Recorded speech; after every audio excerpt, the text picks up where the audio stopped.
నమస్కారం. కృష్ణా పుష్కరాల సందర్భంగా ప్రత్యేక తీర్థయాత్ర కార్యక్రమానికి స్వాగతం. కావేరి తుంగభద్రాచ కృష్ణవేణీచ గౌతమి భగీరథచ విఖ్యాతాః పంచగంగాః ప్రకీర్తతః అని పంచగంగల్లో ఒకటిగా కృష్ణవేణిని కీర్తించారు. ధార్మిక చింతనకు వేదికగా నిలిచే నదులకు పుష్కరాలనేవి పరమ పవిత్ర పర్వదినాలు. 12 ఏళ్లకోసారి 12 నదులకు ఏడాదికో నదికి 12 పుష్కరాలొస్తాయి. పుష్కరం అన్ని రోజులు నదీ స్నానం సకల పాపాలను తొలగిస్తుందంటారు. విష్ణు స్వరూపమైన కృష్ణ, శివస్వరూపమైన వేణి కలిసిన కృష్ణవేణికి ఈ నెల 12వ తేదీ నుంచి పుష్కరాలు.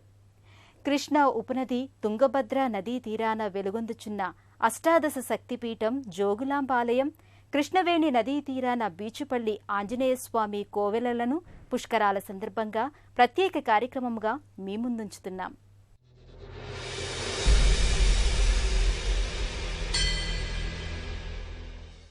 కృష్ణ, వేణి, కొయిన, గాయత్రి, సావిత్రి, సరస్వతి, భగీరథి అనే 7 నదులు, తుంగభద్ర వంటి అనేక ఉపనదుల సంగమంగా పేరొందిన కృష్ణవేణి నదీ పుష్కరాలు 12 రోజులు పవిత్రమైనది. బృహస్పతి తిరిగి కన్యరాశిలో చేరిన సమయమే పుష్కరాలు. ఓ ఆధ్యాత్మిక సంభ్రమంలా వెలుగొందే పుష్కరహోరులో కృష్ణ, తుంగభద్ర నదీ తీరం విరాజిల్లుతోంది. ఆ పుష్కర యాత్రికులతో నదీ తీర ఆలయాలు, పుణ్యతీర్థాలు కళకళలాడతాయి. ఈ నదీ తీరంలోని అలంపూరులో జోగులాంబ అమ్మవారు, బాలబ్రహ్మేశ్వర వార్ల ఆలయాలు విశేష పూజార్చనలు, దర్శనాలతో వెలిగిపోతాయి. ఆ విశేషాలు ఇప్పుడు వీక్షిద్దాం. కృష్ణవేణి కదిలింది బిరబిర, నదై పరుగులిడింది జలజల. ప్రవహించిన చోటల్లా ఆకుపచ్చదనాలు, పంట పొలాల ధాన్యరాసుల గలగలలు. కృష్ణవేణి తెలుగింటి విరిబోణి, సిరిబోణి. సావిత్రమ్మ శాపమిచ్చింది, అది ప్రజల పాలిట వరమయ్యింది. బ్రహ్మ, విష్ణు, మహేశ్వరులు నదులుగా మారెనట. మహాబలేశ్వరాన గోముఖం నుంచి కృష్ణాజలం జాలువారెనట. కోయిన, వెన్న, మలప్రభ, ఘటప్రభ, తుంగ, భద్ర, దిండి, దూద్గంగ, మూసి ఉపనదులెన్నో కృష్ణమ్మతో కలిసెనట. 4 రాష్ట్రాల జీవన వాహిని కృష్ణవేణి, మళ్లీ 12 ఏళ్లకు ముస్తాబైన పుష్కరవేణి. నదీ పర్వ సంరంభాల తోరణాల పవిత్ర స్నాన దాన అర్చనాది క్రతువుల కృష్ణవేణికి 12 ఏళ్ల పుష్కర శోభ.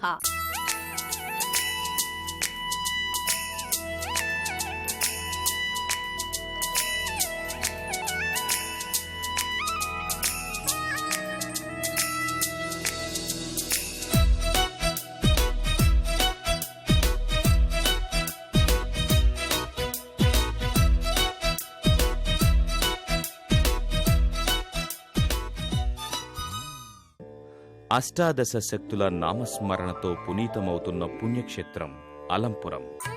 దేశంలోని అష్టాదశ శక్తిపీఠాలలో ఒకటిగా 5వ శక్తిపీఠంగా విరాజిల్లుతున్న ఈ దివ్యక్షేత్రంలో సాక్షాత్తు జోగులాంబ అమ్మవారు, బాలబ్రహ్మేశ్వర స్వామివార్లు కొలువై ఉన్నారు.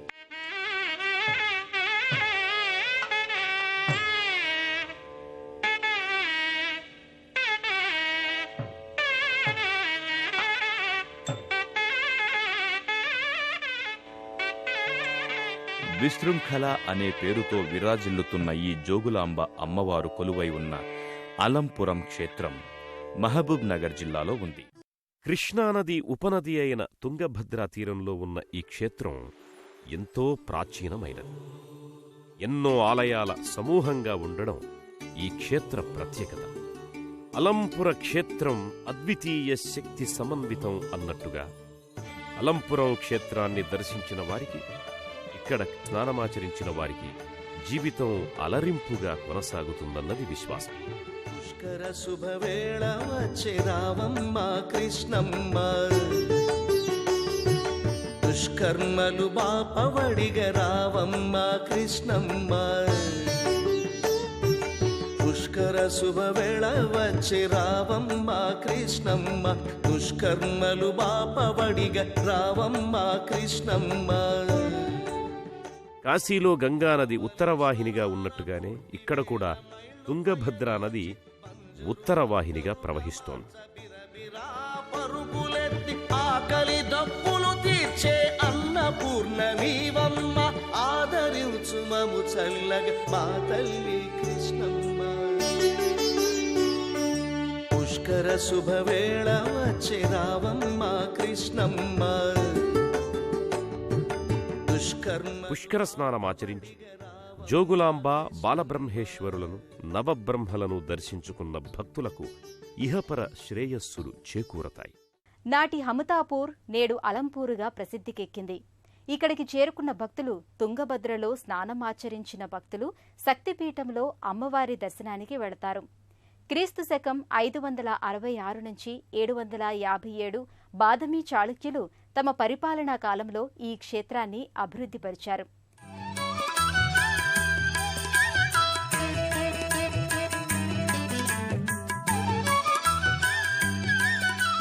జోగులాంబదేవియై అలంపురమునందున అలరారే తల్లివే ఆది పరాశక్తివే అమ్మా పరమేశ్వరి జననీ జగదీశ్వరి శ్రీ దుర్గా భవానీ గౌరీ నమోస్తుతే.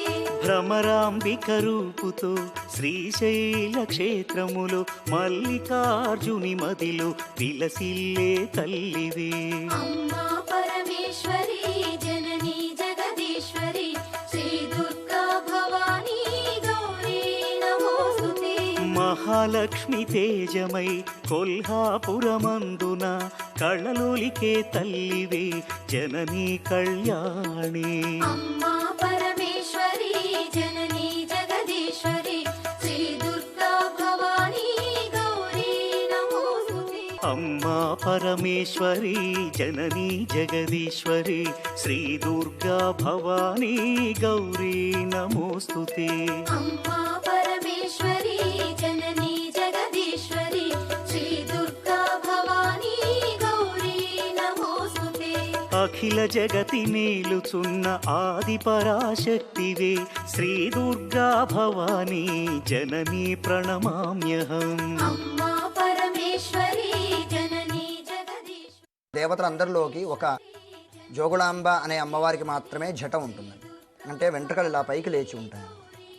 ఆ వెంట్రుకలలో బల్లి, తేలు, కపాలము, గుడ్లగూప ఈ 4 వీటితో పాటు అమ్మవారి ఆసనం శవాసనం ఈ పంచ కలిసి ఉంటాయి. పరమేశ్వరుడు ఎక్కువ కాలము శ్మశానవాసి కాబట్టి ఆ పరమేశ్వరుడితో పాటు ఉండే అమ్మవారి అన్ని శక్తులలోకి ఒక్క జోగులాంబ అనే శక్తి ఒకటే కాబట్టి అమ్మవారు ఈ శ్మశానానికి సంబంధించిన చిహ్నాలను ధరించి ఉంటుంది. శివుడి అష్టరూపాల్లో ఒకటి జలరూపం.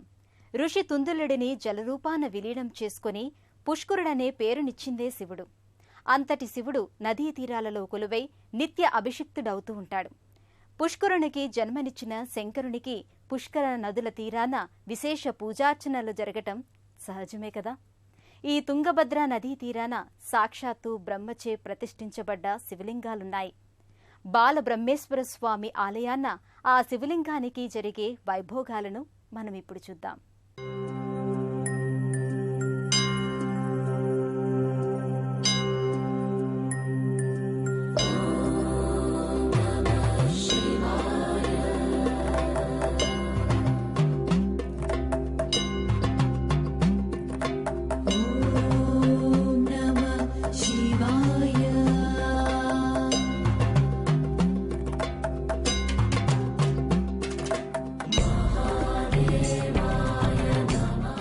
గోపాదంచే తొక్కబడినట్లుగా ఉన్న బాలబ్రహ్మేశ్వర స్వామి లింగరూపం భక్తులలో భక్తిభావాన్ని పెంచుతుంది.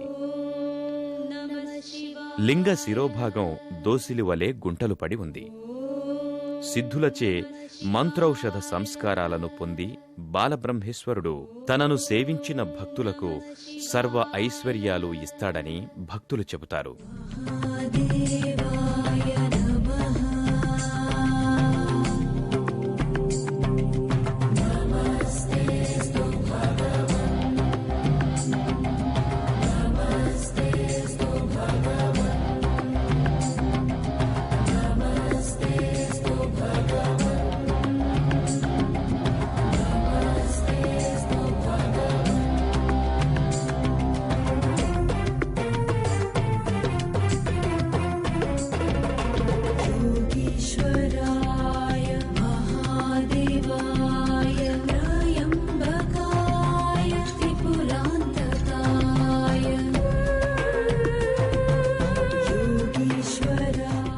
దక్షిణ కాశీ అలంపురం క్షేత్రం బాలబ్రహ్మేశ్వర స్వామి ఆలయం. స్వామివారు బాలబ్రహ్మేశ్వర స్వామి. బ్రహ్మేశ్వరుడు అని ఎందుకన్నామంటే ఇక్కడ బ్రహ్మ పూర్వము తపస్సు చేయగా ఈశ్వరుడు ప్రత్యక్షమైనందువల్ల బ్రహ్మత్వాన్ని తిరిగి తాను పొందినందువల్ల ఈ స్వామిని బ్రహ్మేశ్వరుడిని మనము పిలవాల్సి వచ్చింది. ఈ స్వామి 9 ఆలయాలతో వెలిసినాడు కాబట్టి ఈ క్షేత్రాన్ని నవలింగ దివ్యభవనం అని కూడా అంటారు. ఈ స్వామివారు ప్రధానమైనటువంటి స్వయంగా వెలిసిన స్వామి. ఈ ఆలయం చుట్టూ ప్రాకారం చుట్టూ 8 దేవాలయాలు ఉన్నాయి. కుమార బ్రహ్మ, వీరబ్రహ్మ, విశ్వబ్రహ్మ, అర్కబ్రహ్మ, గరుడ బ్రహ్మ, స్వర్గబ్రహ్మ, పద్మబ్రహ్మ, తారక బ్రహ్మ. స్వామి రూపం ఏ విధంగా ఉందంటే గోష్పాద ముద్రితమైనటువంటి మహౌషధీ సంస్కారం కలిగినటువంటి రసోపేతమైనటువంటి రసలింగం. బ్రహ్మల ఆలయాలలో గరుడ బ్రహ్మ, తారక బ్రహ్మ, స్వర్గ బ్రహ్మ, పదబ్రహ్మ, కుమార బ్రహ్మ, వీరబ్రహ్మ, విశ్వబ్రహ్మ, ఆర్క బ్రహ్మ ఆలయాలు భక్తులకు దర్శనమిస్తాయి.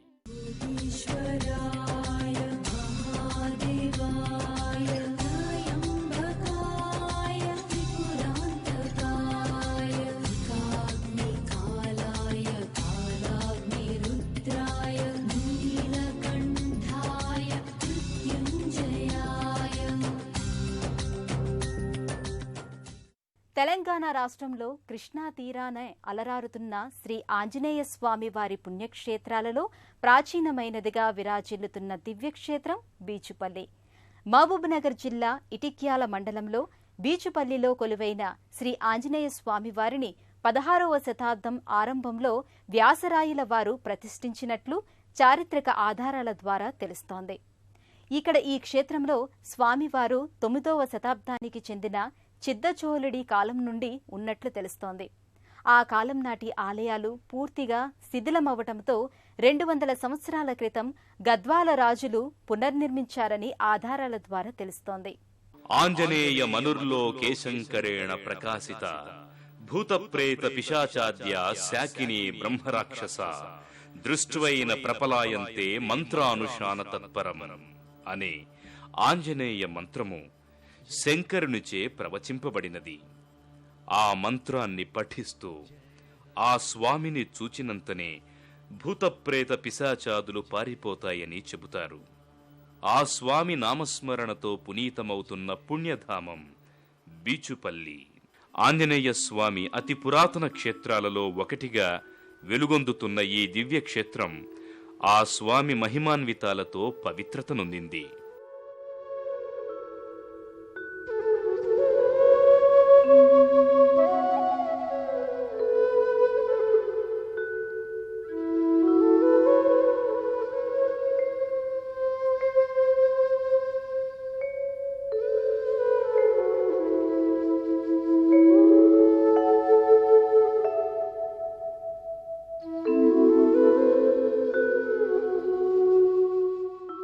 కృష్ణానదీ తీరంలో ఉన్న ఈ దివ్యక్షేత్రం ప్రశాంతమైన వాతావరణంలో అలరారుతూ భక్తుల పాలిట కొంగు బంగారంగా విరాజిల్లుతోంది.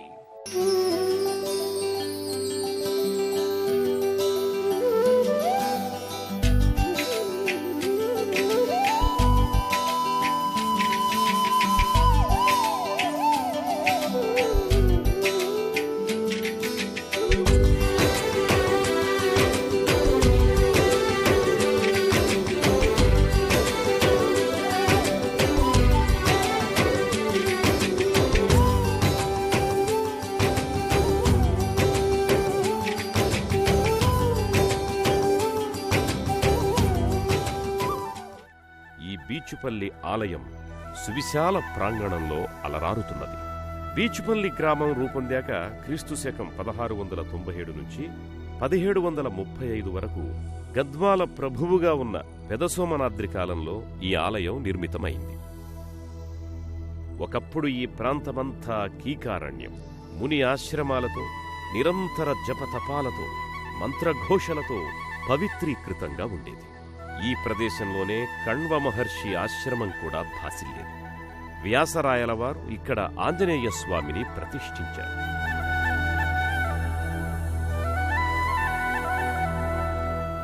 గర్భాలయంలో స్వామి వరదాంజనేయ స్వామిగా తన కుడి హస్తాన్ని వరదముద్రతో ప్రకటిస్తాడు.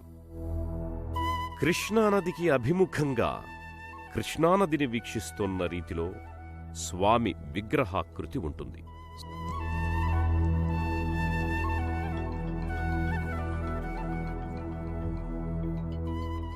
కృష్ణా పుష్కరాల శోభ బీచుపల్లి క్షేత్రంలో వ్యక్తమవుతోంది. కృష్ణలో పుష్కర స్నానం చేసి బీచుపల్లి అంజన్నను దర్శించుకున్న వారికి సకల గ్రహదోషాలు నివారణ చెందుతాయి. శారీరక మానసిక ఆరోగ్యం చేకూరుతుంది. ఈ క్షేత్రంలో పుష్కర స్నానమాచరించి భక్తి శ్రద్ధలతో ఆంజనేయ నమస్తుభ్యం సర్వానుగ్రహప్రదాయకం వందే శ్రీ వరదాంజనేయం అంటూ 11 సార్లు ఆంజనేయుణ్ణి స్తుతించిన వారికి సమస్త క్లేశాలు తొలగుతాయని విశ్వాసం.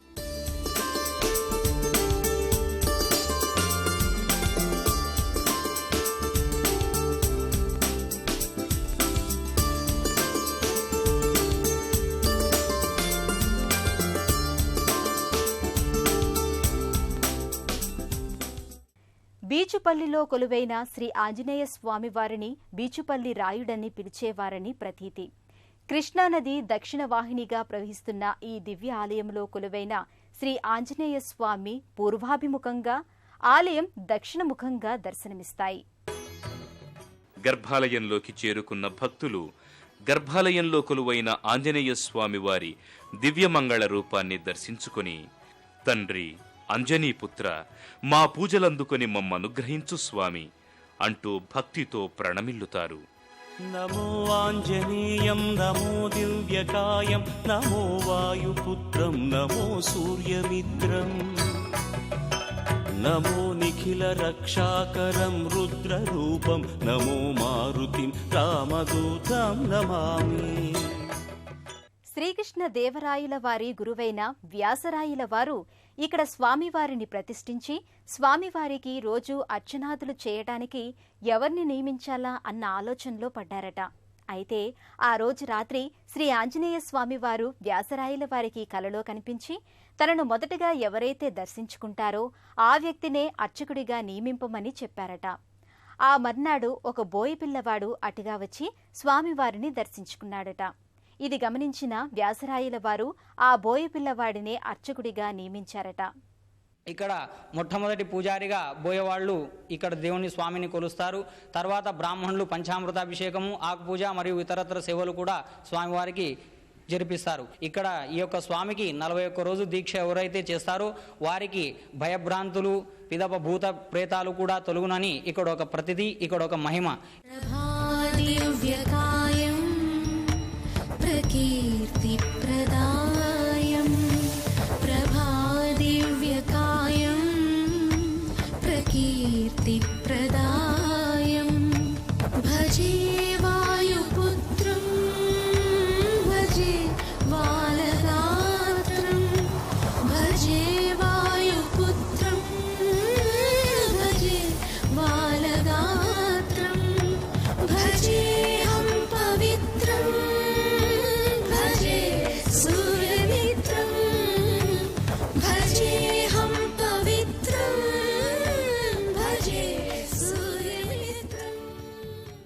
పరమేశ్వరి శక్తి స్వరూపిణి, అమ్మలగన్న అమ్మగా ఆదిపరాశక్తిగా పూజలందుకుంటున్న జోగులాంబ పుష్కరాల రోజులన్నీ విశేష అలంకృతమై భక్తులను అనుగ్రహిస్తోంది. పుష్కర నదీ తీరాన అష్టాదశ శక్తిపీఠ దర్శనం, బీచుపల్లి ఆంజనేయ స్వామి అర్చనం జన్మ జన్మల పుణ్యఫలం. ఈ నదీ తీరాన కొలువైన దేవుళ్లందరి దివ్య దీవెనలు అందరి మీద ఉంటాయని భావిద్దాం. రేపు కృష్ణానది పుష్కర శోభతో వెలుగొందే మరో క్షేత్ర విశేషాలతో మళ్లీ కలుసుకుందాం. అప్పటి వరకు సెలవు, నమస్కారం. Anchor dress courtesy by Neeru's, Somajiguda, Banjara Hills, Hyderabad. పుణ్యక్షేత్రాల దర్శనం, అపురూప ఆలయాల సందర్శనం, తీర్థయాత్ర కార్యక్రమాన్ని ఇప్పుడు యూట్యూబ్ ఆన్లైన్లో www.youtube.com/ETV News లింక్ ద్వారా కూడా వీక్షించండి.